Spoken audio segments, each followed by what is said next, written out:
कितनी शर्म की बात है ना कि इंडिया के VFX पर पूरी दुनिया हंसती है। They didn't look too bad. Oh my gosh.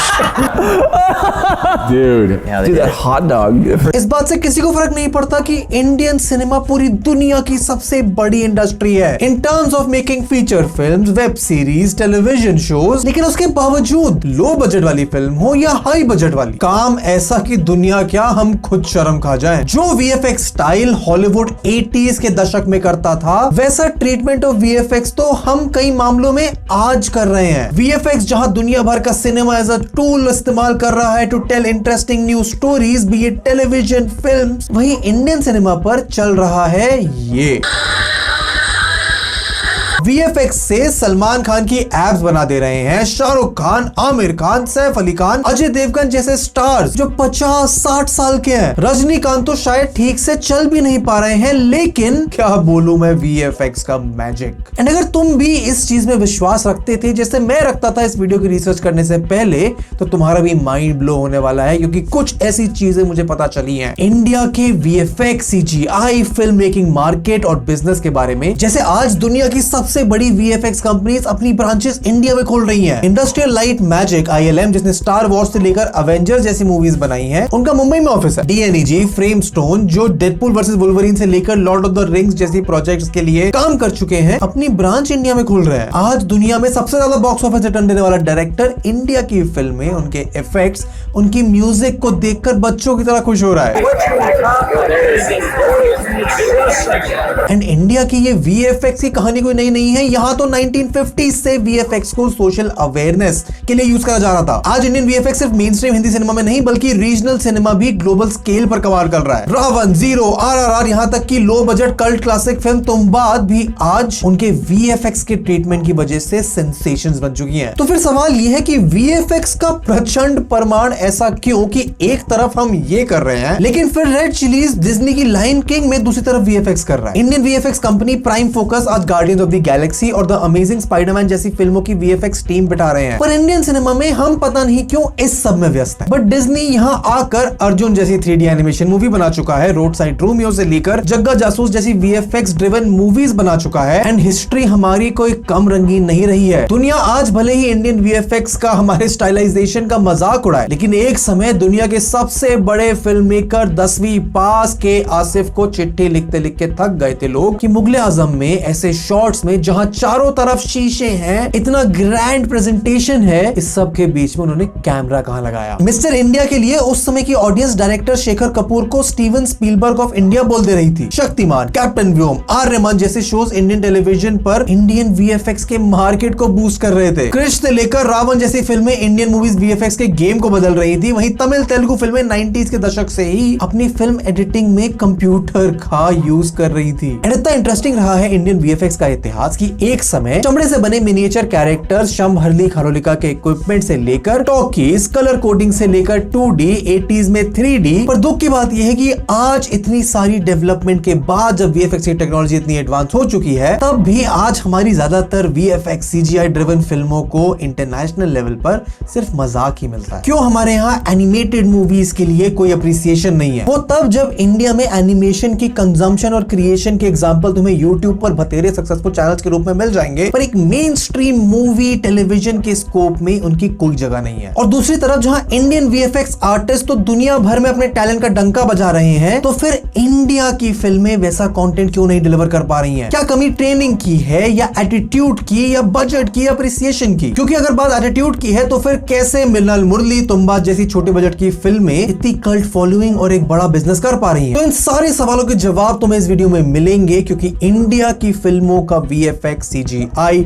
Technology का एवोल्यूशन समझने के लिए मुझे बहुत रिसर्च करनी पड़ी है, बहुत आर्टिकल्स पढ़ने पड़े, बहुत मूवीज देखनी पड़ी, जाके ऐसी ऐसी चीजें तुम्हारे लिए निकाली हैं जिनको देखने के बाद इस वीडियो खत्म करते करते तुम्हारा पर्सपेक्टिव, अंडरस्टैंडिंग, अप्रिसिएशन और शायद थोड़ा माइंडसेट अबाउट इंडियन फिल्में, उनका VFX एनिमेशन पूरा बदल जाएगा। तो इस वीडियो को एंड तक देखना, हमारा एफर्ट अप्रिशिएट करते हो। ऐसी वीडियोस पसंद है तो चैनल को सब्सक्राइब करो, फ्री है, हमें मोटिवेशन मिलता है कि हम ऐसी वीडियोस तुम्हारे लिए हर हफ्ते लेकर आए। एंड आओ अब तुम्हें लेके चलते हैं एवोल्यूशन ऑफ इंडियन वीएफएक्स की एक बहुत लाजवाब कहानी में। अगर तुम्हें लगता है कि मूवीज में वीएफएक्स कॉम्प्लिकेटेड है, बॉलीवुड के या साउथ के 60-70 साल के स्टार्स को स्क्रीन पर ग्लैमरस एक्शन करते हुए दिखाना कॉम्प्लिकेटेड है, then wait till you have to manage your own business. But if you already do या बिजनेस करने का प्लान कर रहे हो तो Odoo can help you out. Odoo is an all in one business management software suite जो तुम्हारे business के हर एस्पेक्ट में हेल्प कर सकता है। इसमें तुम्हें 40+ एप्स मिलती हैं बिजनेस की डिफरेंट एस्पेक्ट जैसे सेल्स, अकाउंटिंग,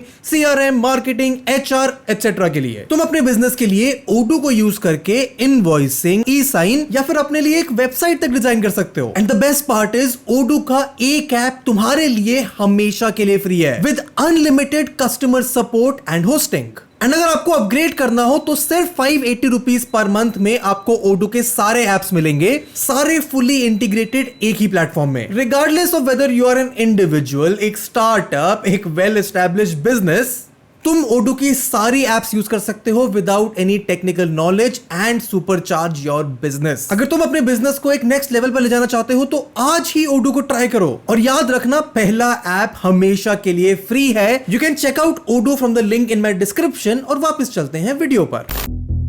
बात एनिमेशन की हो या वीएफएक्स की या एक कंप्लीटली कंप्यूटर जनरेटेड इमेज की, आज इंडियन मार्केट में चाहे वो रीजनल सिनेमा हो, टेलीविजन हो, मेन स्ट्रीम मूवीज हो, इन सारी चीजों की डिमांड बहुत ज्यादा है। एंड तुम्हें एक इनसाइड ट्रेट बताता हूँ फिल्म मेकिंग का। किसी मूवी को बनाते हुए एक कॉन्सेप्ट होता है अ पेज अ मिनट का, विच बेसिकली मीन्स कि एक पेज की स्क्रिप्ट बनाती है 1 मिनट ऑफ स्क्रीन टाइम। किसी भी फिल्म सेट पर काम करने की तुम्हारी एफिकेसी को परखा जाता है इस बात से कि तुम एक शूट डे में कितने पेजेस ऑफ स्क्रिप्ट शूट कर सकते हो। एक पन्ने 1 मिनट के हिसाब से अगर तुम 120 पेज की स्क्रिप्ट को एक 120 मिनट या 2 घंटे की स्क्रिप्ट के हिसाब से नापो, तो अगर तुम हर दिन सिर्फ 4-5 पन्ने शूट कर रहे हो तो दिक्कत है, 7-8 पन्ने शूट कर रहे हो तो एवरेज काम है, और अगर 10 से 12 पन्ने उड़ा दे रहे हो तो तुम्हारा काम सर आंखों पर। अब इसी कॉन्सेप्ट को जरा एक वीएफएक्स के लेंस से देखते हैं। बाहुबली 2 के सीन को, जो शायद मुश्किल से 1-1.5 मिनट का था, इसे कंप्लीट करने में 2 महीने लगे। एंड यही है मामला वीएफएक्स का as a tool used in film making. क्योंकि अगर तुम इसे ढंग से ना करो तो लोग आदि पुरुष जैसा कमाल भी कर दे रहे हैं। तो समझो, अगर इतनी एडवांस टेक्नोलॉजी होने के बाद भी 1 से 1.5 मिनट के सीन को 2 महीने लग रहे हैं, तो सालों पहले जब कंप्यूटर नहीं था, रिसोर्सेज नहीं थे, वीएफएक्स जैसी चीज कुछ होती है ऐसा नॉर्म तो आम जनता को पता भी नहीं था। उस सब के बावजूद इंडिया में वो इंस्पिरेशन, वो माइंडसेट आया जहां इंडियन फिल्मों में भी इस टेक्नोलॉजी को, ग्लोबल एडवांसमेंट को यूज करा जाए to entertain and inform the common people. And ये कोई पिछले 10, 20, 30 साल पुरानी बात नहीं है। इस वीएफएक्स एवोल्यूशन की नॉर्म को समझने के लिए तो तुम्हें जाना पड़ेगा तब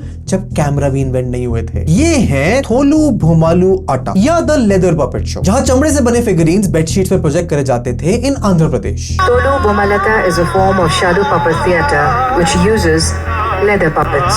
जिसमें कैरेक्टर से लेकर स्टोरी सब माइथोलॉजी से इंस्पायर्ड होती थी with a modern take for the modern society. और 1890 में लुमियर ब्रदर्स की कैमरा इन्वेंशन से पहले the father and son duo of Mahadev Gopal and Vinayak Mahadev Patwardhan added movement to still images with their invention of Shambhare Kharolika. इसे तुम एक कैलाइडोस्कोप जैसा समझ सकते हो, जहां 2 ग्लास स्लाइड्स होती थी। एक ग्लास स्लाइड में एक स्टैटिक पिक्चर होती थी और दूसरी ग्लास स्लाइड में एक मूवेबल पिक्चर होती थी। और इन दोनों को जब एक लेंस से देखा जाए तो एक सेंस ऑफ मूवमेंट का फील होता था। और फिर जब कैमरा का इन्वेंशन हुआ by the Lumière brothers of France, तब उसका इन्फ्लुएंस इंडिया में भी दिखाई पड़ा, जिसके चलते अब सडनली लोग हैंड ड्रॉन स्केचेस को रिकॉर्ड कर सकते थे, उन्हें एडिट कर सकते थे। मतलब फिल्म की रील पर रिकॉर्ड करने के बाद उसे काट कर चिपका सकते थे to give a sense of movement. तब कई मायनों में कहे जाने वाली the father of Indian cinema Dada Saheb Phalke ने भी अपनी साइलेंट मूवीज में एनिमेशन को इंट्रोड्यूस किया विद हिज फिल्म्स लाइक आग का दयांची मौज, विचित्र शिल्प, जिसमें स्टॉप मोशन जैसे नॉर्म्स को इंडियन ऑडियंस के सामने इंट्रोड्यूस करा गया। अनफॉर्चुनेटली शायद इनमें से कोई भी फिल्म हमारे बीच आज फिजिकली एग्जिस्ट नहीं करती, लेकिन उनकी लेगेसी को आगे आने वाले कई लोगों ने फॉलो किया। जहां बंगाल में आरसी बरक की एनिमेशन फिल्म मूनलाइट नाइट हो, introduced some lively new stars in his animation short in the moonlit night. या फिर प्रभात चित्रा की 1930s में एनिमेशन सेक्टर में आना। Prabhat dawned on the animation scene. With animation short films like Jumbo Kaka, जो एक western animation film को देखकर बनाई गई, इस सवाल का जवाब देने के लिए कि क्या हम भी एक एनिमेटेड फिल्म बना सकते हैं या नहीं। Jumbo Kaka, made in 1937 and released as a side reel with Amrit Manthan. इस फिल्म के एनिमेटर रघुनाथ केलकर को इस फिल्म के बाद आया स्टिल इमेजेस को एक मूवमेंट देने का। प्रभात चित्र छोड़ने के बाद उनकी खुद की produce short animated film Lanka दहन में अपने कॉलीग एच लाखे के साथ उन्होंने कुछ ऐसा ही किया। After Jumbo Kaka, Mr. Kelkar left Prabhat, hoping to pursue a career in animation. With his co-artist Lachke, he worked on a film Swapna Tarang. जहां एनिमेशन के लिए इन्होंने कॉन्सेप्ट समझने की कोशिश करी फ्रेम रेट का, कि एक सेकंड की मूवमेंट के लिए 24 से 30 फ्रेम्स लगते हैं, जिसमें 400 फीट की रील, 500 फीट की रील एक शॉर्ट फिल्म एनिमेशन के लिए यूज करी जाती थी, जो अनफॉर्चुनेटली उस समय की रिसोर्सेज रिस्ट्रेंट्स की वजह से थोड़ा इम्पॉसिबल भी था। लेकिन उनका एक्सपेरिमेंट करना बंद नहीं हुआ with films like Superman's myth, आकाश पाताल, लंगड़ा लंगूर जैसी शॉर्ट एनिमेशन फिल्म्स। एंड धीरे धीरे टेक्नोलॉजिकल एडवांसमेंट भी इस एंटरटेनमेंट सेक्टर को केटर कर रही थी, क्योंकि जब टाइम बदला तो 1940s और 50s में सोशल अवेयरनेस पर शॉर्ट फिल्में बनने लगी। एंड उस समय की इंडिया में ब्रिटिश सरकार भी इस चीज को बढ़ावा दे रही थी। The war that never ends by British animator Lyana Johnson with the help of Indian animators in the 40s, जो मलेरिया, डेंगू जैसे बीमारियों पे शॉर्ट एनिमेशन मूवीज बना रहे थे। ये नॉन बहुत समय तक चला, जहां पब्लिक अवेयरनेस के नाम पर ब्रिटिश सरकार इन एनिमेशन विजुअल इफेक्ट्स का सहारा ले रही थी। और 1947 में जब इंडिया को ब्रिटेन से इंडिपेंडेंस मिली, तो मानो वो सारी टेक्नोलॉजी, वो सारा एडवांसमेंट्स ब्रिटिशर्स अपने साथ ही ले गए। लेकिन जो ये film making, technology, VFX, animation की लत इंडिया को लग गई थी, वो तो ब्रिटिशर्स के जाने के बाद ही अपनी चरम सीमा पर आई। मद्रास की जेमिनी स्टूडियोज के cinema Kadambam India's first produce animation feature हो, जहां the uses of funny caricatures of Indian actors in the 40s उनको स्लाइड्स में यूज करा गया to showcase the new India after independence. And इसने तो अपने इन्फ्लुएंस से ना जाने कितने एनिमेटर्स को इंस्पायर किया to celebrate and spread the animation culture across India, जिसका इंपैक्ट कमर्शियल हिंदी फिल्मों में भी दिखाई दिया with the advent of technology, film making styles. आज शायद हम सिनेमा देखते हुए, ये मूवीज देखते हुए इन चीजों पर ध्यान नहीं देते, बट मूवीज के अंदर आने वाले जंप कट्स, मॉन्स्टर के प्रोस्थेटिक्स, हॉरर फिल्म में प्रोस्थेटिक्स का इस्तेमाल करना Indian film makers like Guru Dutt, Raj Kapoor fade in fade out dolly shots को यूज नॉर्मलाइज कर रहे थे। मुगले आजम जैसे मैग्नम ओपस में grand set design, camera tricks involve हो रही थी। मेन स्ट्रीम हिंदी फिल्मों में डबल रोल, ओपनिंग क्रेडिट्स और एंड क्रेडिट्स में एक्सपेरिमेंट किए जा रहे थे। फिल्म रीलों की मिलीमीटर लेंथ बदल जा रही थी। राम और श्याम, सीता और गीता जैसे प्रोजेक्ट्स जहां हाईली ड्रिवन कैमरा टेक्निक और विजुअल इफेक्ट का इस्तेमाल और प्रेवलेंट हो रहा था, और उसके चलते कई visual effects artist, editors prompted हुए to incorporate their Indian culture and induce their animation prowess to make animated films. Western influence भी आया in the Indian market, जहां मिस्टर इंडिया में क्रोमा की का यूज किया गया to make the characters invisible. Film Nagina brought in the norm of hand-drawn sketches over film reels to spice up the effects used in the film. 70s और 80s में ad circuit ने अपना market बनाया to make films of social awareness, जहां अब इस technology की वजह से क्रिएटिविटी भी एस्टैब्लिश होने लगी, जैसे एक बच्चे के चौक से बने स्केचेस को एनिमेट करना to be used in social awareness ads for family planning, एक मेट्रोपोलिस की chaotic लाइफ को शोकेस करने के लिए लाइव स्टॉप मोशन टेक्निक, एक live picture of Amitabh Bachchan used in a short animation film, जहां यह दिखाया जा रहा है कि कैसे जब ये film stars on screen cigarette smoke करते हैं तो उससे इन्फ्लुएंस होकर ऑडियंस कैसे अपने आसपास के माहौल को इंपैक्ट करती है। अब तो टीवी एड्स इन इंडिया भी वीएफएक्स ड्रिवन होने लगे थे। एंड जरा सोचो कि ये बात कितनी इंपैक्टफुल है कि ये सब इंडियन सिनेमा में हो रहा था 90s के इंडिया के लिबरलाइजेशन से पहले, कंप्यूटर्स के आने से पहले। और फिर जब 90s में इंडिया में लिबरलाइजेशन आया और इन टेक्निक्स का मानो एक बूम आया, तो इस टेक्नोलॉजी ने, क्रिएटिविटी ने फिल्म मेकिंग का पूरा नॉर्म ही बदल दिया। 90s का दशक, ग्लोबलाइजेशन का दशक, टेक्नोलॉजी का दशक, इंडियन कल्चर को एक ग्लोबल लेवल पर ले जाने वाला दशक, जिसने ना जाने ऐसे कितने ब्रिजेस बनाए जिनके इंपैक्ट हम आज तक महसूस कर रहे हैं। इसी ग्लोबलाइजेशन में इंडिया में जो कंप्यूटर्स वाला बूम आया, सबसे ज्यादा इंपैक्ट उसका, और ऐसा नहीं था कि इससे पहले इंडिया में कंप्यूटर्स नहीं थे। 60s में, 70s में ही Tata institute of fundamental research, IBM, fully Indian made computers देश भर में सर्कुलेट कर रहे थे। इलेक्ट्रॉनिक कॉर्पोरेशन ऑफ इंडिया तो कंप्यूटिंग और सैटेलाइट लिंक्स को कंप्यूट करने की प्रैक्टिस में लगा था एंड इन्हें बैंक्स में, स्कूल्स में, कमर्शियल लेवल से लेकर एक एंटरटेनमेंट सेक्टर में भी यूज करा जाने लगा। और इसके बाद फिल्म और कंप्यूटर्स का समा ऐसा बंधा क्योंकि पहली बार फिल्में और कंप्यूटर्स एक बड़े लेवल पर हाथ मिला पा रहे थे। एंड इसका पहला एग्जांपल देखने में हमें ज्यादा टाइम नहीं लगा क्योंकि 1991 में आई Shashi Kapoor directed film Ajooba starring Amitabh Bachchan use neon light squibs for swords, flying carpets, wire works. इसमें टेक्नोलॉजी का यूज करा गया, इसे एक विजनरी प्रोजेक्ट की तरह बनाया गया, पर ये बॉक्स ऑफिस पर फ्लॉप हो गई। क्यों? क्योंकि शायद इंडियन फिल्म मेकर्स अभी तैयार नहीं थे। शायद उनकी फिल्म मेकिंग वैल्यू का अप्रोच कमर्शियल सक्सेस था, एंटरटेनमेंट था,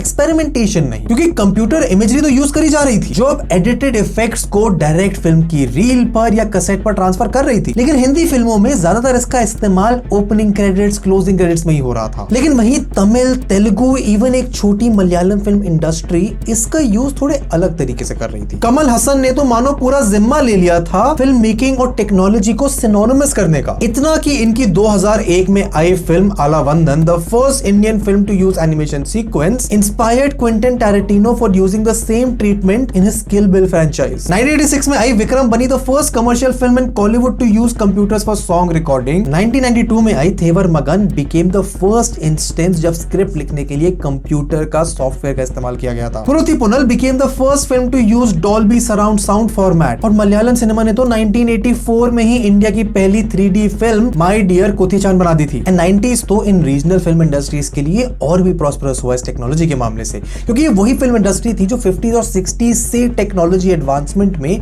अपने आप को साथ लेके चलती थी। इसका एक शायद बड़ा रीजन ये भी हो सकता है कि हिंदी सिनेमा जो कई मायनों में पूरे देश में कंज्यूम किया जाता था, तो शायद वो रिस्क टेकिंग फिल्मों को बनाने से कतराते थे। वही रीजनल सिनेमा जो सिर्फ अपनी छोटी सी रीजनल लैंग्वेज बोलने वाली ऑडियंस को केटर करना चाहती थी, उनका हर बार कुछ अलग करने का एटीट्यूड शायद रहता था क्योंकि उनके पास खोने के लिए कुछ ज्यादा नहीं था। जैसे 1998 में आई Jeans by Shankar starring Aishwarya Rai and Prashanth use motion capture technology and 3D holography for a song, also becoming India's first live action film to use 2D motion capture। मतलब ये समझो कि जो टेक्नोलॉजी आज गेमिंग में यूज करी जाती है, super hero movies, fully animated फिल्मों में यूज करी जाती है, एक्टर को एक डॉटेड सूट पहनाना, उनकी मोशन को कैप्चर करके कंप्यूटर पे उसी मूवमेंट के ऊपर राक्षस चलवा देना या जानवर चलवा देना, शंकर जीन्स के साथ ये 1998 में कर रहे थे। एंड सिर्फ इतना ही नहीं, एड फीचर्स भी अब और कंप्यूटर जनरेटेड हो रहे थे। रियलिटी शोज के एडवेंट के साथ साथ जहां 3D animated opening credits, sticker अब इंडियन टेलीविजन पे भी यूज हो रहे थे। और फिल्म इंडस्ट्री में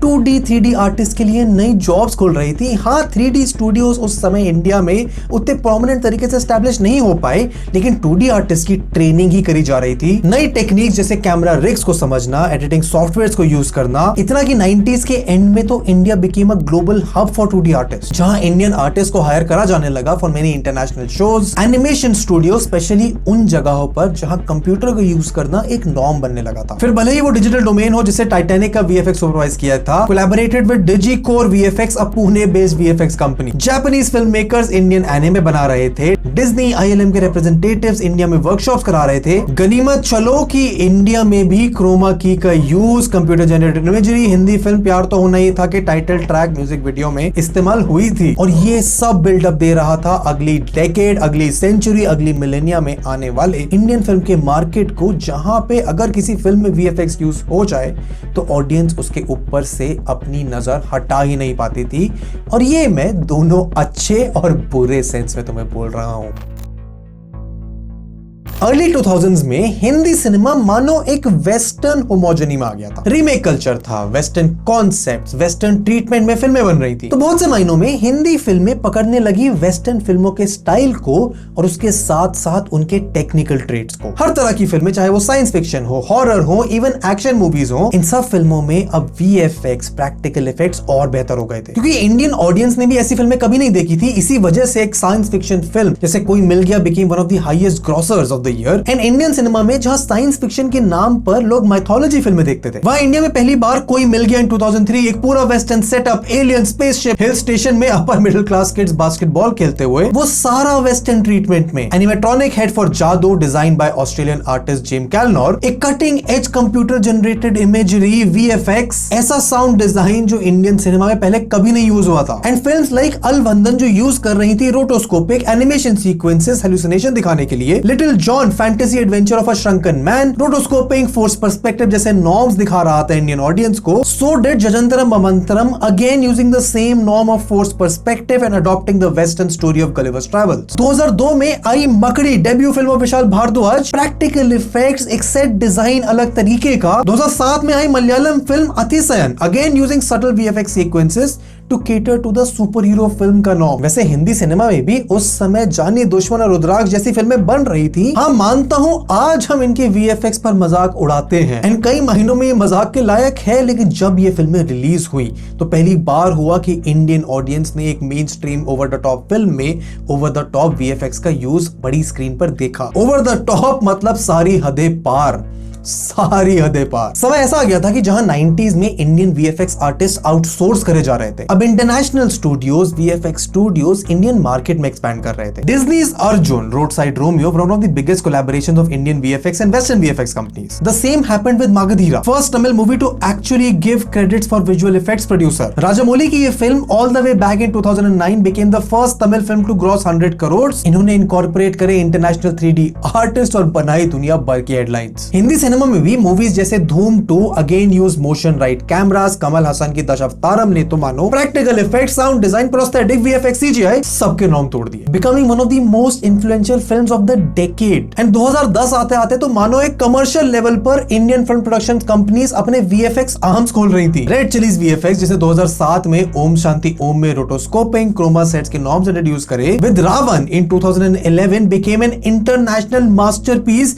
miniature set, international team from America, UK की वीएफएक्स कंपनीज. रावण आज भी कैटेगराइज करी जाती है as a milestone in Indian फिल्मों का वीएफएक्स. और 2010 में आई रजनीकांत स्टारर रोबोट में भी एक स्पेशलाइज्ड इंटरनेशनल टीम के साथ मिलकर पूरी फिल्म को मार्केट ही उसकी complicated use of VFX and computer generated imagery पर किया गया था. Rajinikanth starrer Kochadaiiyaan in 2014 used every ounce of motion capture technology with teams based in US, UK, जिन्होंने एवेटार के मोशन कैप्चर मॉड्यूल को रीएनैक्ट किया to complete motion capture for this Indian film. Yash Raj films का animation arm VFX तो लगभग अपनी हर big budget film में वीएफएक्स के नॉर्म को और बढ़ा रहा है, फिर चाहे वो धूम 3 हो, सुल्तान हो, वॉर हो. एंड हमें इसका अंदाजा तभी लग पाया जब YouTube पर इन स्टूडियोज ने अपने वीएफएक्स के ब्रेकडाउन्स डालने शुरू किए. एंड ये मार्केट कितना बड़ा हो गया है इंडिया में, इसका अंदाजा तुम्हें इस बात से लग जाना चाहिए कि अब international VFX flagship studios India में अपना ऑफिस खोल रहे हैं. जॉर्ज लुकस की ILMs, creators of star Wars and so many international projects, अपना ऑफिस मुंबई में खोला. DNEG डबल नेगेटिव, जिसके बैनर में लॉर्ड ऑफ द रिंग्स से लेकर ड्यून फ्रेंचाइज जैसी फिल्में हैं, अपनी ब्रांच हैदराबाद में खोली. जेम्स कैमरन की VFX company digital domain with projects like Titanic से लेकर द एवेटार फ्रेंचाइज का ऑफिस तेलंगाना में है. एंड सब ने ना जाने कितने इंडिजिनियस वीएफएक्स प्रोड्यूसर्स को प्रॉम्प्ट किया है अपना खुद का नीश ढूंढने के लिए. Mukta VFX, Firefly creative studio, Prana studio, Gentric studios और ना जाने कितने लग गए ग्लोबल सिनेमा को टक्कर देने के लिए तैयार होने लगे इंडिया में अपने मार्केट के साथ. एंड 2015 में जब बाहुबली आई तो उसने तो मानो सारे level of highly driven VFX content in India के नॉर्म तोड़ दिए. इंटरनेशनल मार्केट में जो नजर पड़ी तो पड़ी, बट हिंदी सिनेमा में with the film like Bajirao Mastani की पीरियड ड्रामा सेटिंग्स, फैन में motion rigging and prosthetics use करना, हॉरर सिनेमैटिक यूनिवर्स से लेकर कॉप यूनिवर्स हो, यशराज की स्पाई यूनिवर्स हो, ये वीएफएक्स ड्रिवन कंटेंट तो मानो एक बाढ़ सी आ गई जहां पे इन वीएफएक्स फिल्मों का होना ही एक मार्केटिंग का टूल बन गया. With films like zero, Brahmastra, robot 2 and many many more. And सिर्फ बड़ी फिल्में नहीं, छोटी फिल्में जैसे कन्नड़ा की सुदीप सिचा स्टारर विक्रांत रोना प्रेज करी गई अपने प्रैक्टिकल सेट डिजाइन के लिए. हिंदी फिल्में जैसे तुम्बाद भी अपने subtle yet impactful use of CGI एक कल्ट क्लासिक बनी, बहुत पैसे कमाए, अब सीक्वल भी आने वाले. बंगाल की Mishawr Rawhoshyo with a full on regional take on Indiana Jones. And Bhojpuri cinema ही पीछे नहीं है, वो तो लगभग हर दूसरी मूवी में सीजीआई वीएफएक्स यूज करता है. मतलब एक समय जहां कंप्यूटर एग्जिस्ट नहीं करते थे, लोगों को क्रिएटिव होना पड़ता था कहानी सुनाने के लिए, आज वीएफएक्स एक ऐसा टूल बन गया है जिसका एक सेपरेट जॉनर है, एक सेपरेट फैन बेस है, कॉलेज में अलग अलग कोर्सेज हैं, ओपन वर्कशॉप्स हैं, जहां फिल्म के प्रोड्यूसर्स, डायरेक्टर्स एक समय पर रोमांटिक कॉमेडीज, थ्रिलर्स, एक्शन सब बना देते थे. आज वीएफएक्स के बिना फिल्म नहीं बना सकते. सूरज बरजातिया हम आपके है कौन से लेकर प्रेमरतन धनपायो जैसे वीएफएक्स ड्रिवन फिल्म बना रहे हैं. बेटा, राजा, इश्क, मस्ती जैसी फिल्म कॉमेडी फिल्म बनाने वाले डायरेक्टर इंदर कुमार टोटल धमाल जैसी heavy VFX driven comedy film बना रहे हैं. आनंद एल राय तनु वेड्स मनु रांझना बनाते बनाते जीरो जैसी फिल्म बना रहे हैं. अनुराग कश्यप गैंग्स ऑफ वासेपुर अगली जैसे रियलिस्टिक सिनेमा बनाने वाले डायरेक्टर बॉम्बे वेलवेट बना दिए थे। यहाँ तक कि the 2D film the return of Hanuman मतलब एक फुल ऑन ट्रांजिशन हो चुका है with new rigs, new equipment, new software, new technology, new styles. India की फिल्मों के लिए भी VFX अब एक नॉन नेगोशिएबल नेसेसिटी बन चुका है। भले ही तुम इनका मजाक उड़ाओ पर इनके बिना फिल्म नहीं बना सकते। एंड अनफॉर्चुनेटली इस टेक्नोलॉजी के अपग्रेड में अब शायद कई जगह हाल ऐसा हो चुका है कि ये टेक्नोलॉजी अपग्रेड होने के साथ साथ ओवरटेक और कंट्रोलिंग भी बनती जा रही है। इतनी कंट्रोलिंग कि अब वही artist, designers, 3D artist, animators जो पिछले 20-30 सालों से लाजवाब फिल्में दे रहे थे उनके ही काम को सबसे बड़ा खतरा बन रही है। एंड इसीलिए समझना जरूरी है कि ये टेक्नोलॉजी के बीच में आगे फिल्मों का, CGI का, VFX का, AI का फ्यूचर क्या है। 2018 में विजय वर्मा और नवाजुद्दीन सिद्दीकी की फिल्म मॉनसून शूटआउट का ट्रेलर आया। इस ट्रेलर के बारे में एक बहुत इंटरेस्टिंग बात ये थी कि ये इंडिया का पहला इंटरैक्टिव ट्रेलर था, क्योंकि ट्रेलर के एंड में मैं और तुम एज व्यूअर चूज कर सकते थे कि विजय वर्मा का कैरेक्टर जो कि नवाजुद्दीन सिद्दीकी कैरेक्टर का पीछा कर रहा है उन्हें गोली मारेगा कि नहीं। जो भी चूज करोगे उसके हिसाब से ट्रेलर आगे बढ़ेगा। जब पहली बार मैंने एक्सपीरियंस किया था तो एक बहुत ही नया तरीका था, एक माइंड ब्लोइंग तरीका था अपने कंटेंट से, अपने एंटरटेनमेंट से इंटरैक्ट करने का। पर तुम मानोगे नहीं कि ये बहुत छोटे एग्जांपल्स हैं of software intelligence in entertainment that we are seeing today. मेरा फेवरेट एग्जांपल इस मॉडर्न टेक्नोलॉजी का तो है डिज्नी की सीरीज मैंडलोरियन, जहां VFX supervision by ILM with its Indian staff also. इसका पूरा शूट एक साउंड स्टेज पर हुआ जहां वर्चुअल रियलिटी से सेट्स बनाए गए, लाइव एडिटिंग करी गई। मतलब जब सीरीज शूट हो रही है उसी समय video through the help of AI तुम्हें तुम्हारी फाइनल फुटेज का एक rough cut on the spot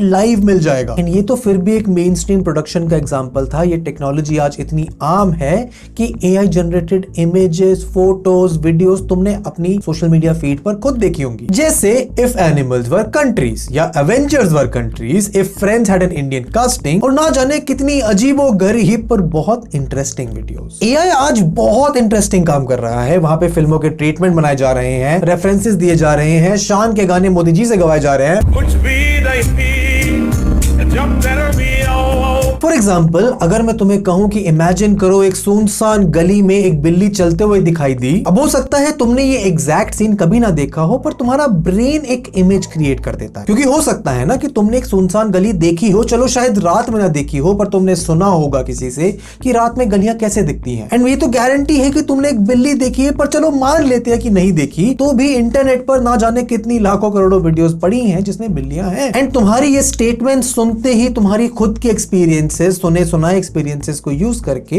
तुमने अपने दिमाग में एक इमेज बनाई। एंड कुछ ऐसे ही काम करता है AI। उसका रिसोर्स पूल पूरी दुनिया है। AI के वर्किंग मेथड्स में कंप्यूट, कंपाउंडिंग और उनकी वजह से होने वाली आसानी in creation, writing, visual effects की डिमांड अब बहुत बढ़ गई है। आज इन्हें प्रॉम्प्ट्स देकर आप स्टोरी ट्रीटमेंट्स दिखा सकते हो, visual references for a movie जिसका अभी तक एक शॉट नहीं लिया गया है। विद इन मिनट्स तुम्हारे पास हजारों विजुअल्स आ सकते हैं। आज AI पर बिलियंस ऑफ डॉलर्स ऐसे ही नहीं खर्च करे जा रहे हैं, क्योंकि इस टेक्नोलॉजी के पास पावर है फिल्म मेकिंग को पूरा बदलने की, चाहे विजुअल्स का एनहांसमेंट हो या सीधे सीधे CGI को टक्कर देना हो। और एक तरफ तो ये आर्टिफिशियल इंटेलिजेंस ही है जो ना जाने कितने up and coming indie film makers को मौका दे रहा है फिल्में बनाने का। जैसे ये है गुहन सेनियप्पन, जिन्होंने लास्ट ईयर अपनी फिल्म वेपन में 2 से 3 मिनट के सीक्वेंस AI से बनाया। हाल ही में एक इंटरव्यू में the legendary film maker Shekhar Kapoor ने बताया कि कैसे उन्होंने अपनी 40 साल पुरानी फिल्म मासूम के लिए just as an experiment ChatGPT को प्रॉम्प्ट किया कि उस फिल्म के बेसिस पर एक सीरीज बनाओ। एंड विद इन सेकेंड्स उन्हें एक बेहतरीन कॉन्सेप्ट मिल गया जो बनाया ChatGPT ने। So I asked ChatGPT, can you write me the script for Masoom the Next Generation?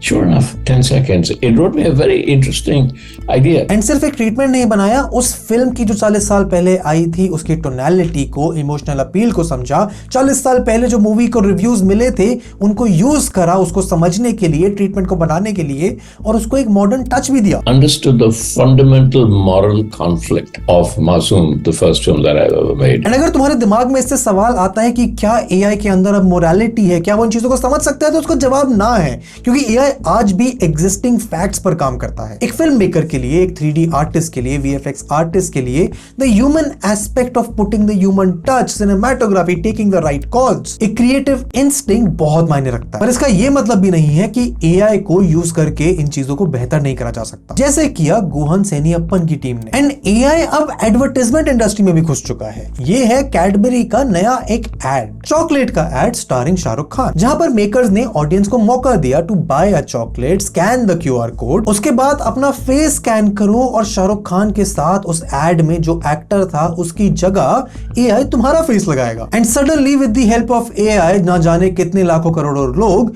Shahrukh Khan के साथ एक एड में थे। And post pandemic SRK also featured in an ad made by the ad agency Ogilvy, जहां पे SRK was featured in an ad जहां पे तुम अपना बिजनेस प्रमोट कर सकते हो, चाहे वो साड़ी का बिजनेस हो, मिठाई की दुकान का बिजनेस हो। इस दिवाली आप भी ना अपने पास वाले फैशन ऑफ एम्पोरियम से ही कपड़ों की शॉपिंग करना। आप भी ना अपने पास वाली चॉइस ऑफ फैशन से ही कपड़ों की शॉपिंग करना, रॉयल फैशन से ही, एनके क्लॉथ्स से ही। क्योंकि with the help of AI तुम्हारी दुकान के बिजनेस के नाम को एसआरके के इस एड में ऑडिबली इंसर्ट किया जाएगा with the voice of SRK and that's it, Shahrukh Khan तुम्हारा बिजनेस प्रमोट करेगा। एंड ये एआई का एडवेंट, उसका इंपैक्ट कितना बड़ा है इसका अंदाजा लगाने के लिए तुम्हें जाना पड़ेगा 2023 में, जहां एआई से लड़ने के लिए पूरा हॉलीवुड बंद हो गया था। वहां के राइटर्स से लेकर डायरेक्टर्स, प्रोड्यूसर सब हड़ताल पर निकले to take a stand against AI misuse. Christopher Nolan और चिलियन मर्फी तो अपनी फिल्म ओपनहाइमर के प्रीमियर के बीच में से उठकर चले गए क्योंकि उस समय स्ट्राइक अनाउंस हुई थी। क्योंकि बात सिंपल नहीं है, कई डायनामिक फैक्टर्स की है जहां ह्यूमन क्रिएटिविटी को इग्नोर करा जा रहा है to save time and money. Valid सवाल पूछे जा रहे हैं कि अगर एआई एक स्टोरी लिख के दे रहा है तो उसका कॉपीराइट किसके पास है? AI has been used to create a work of art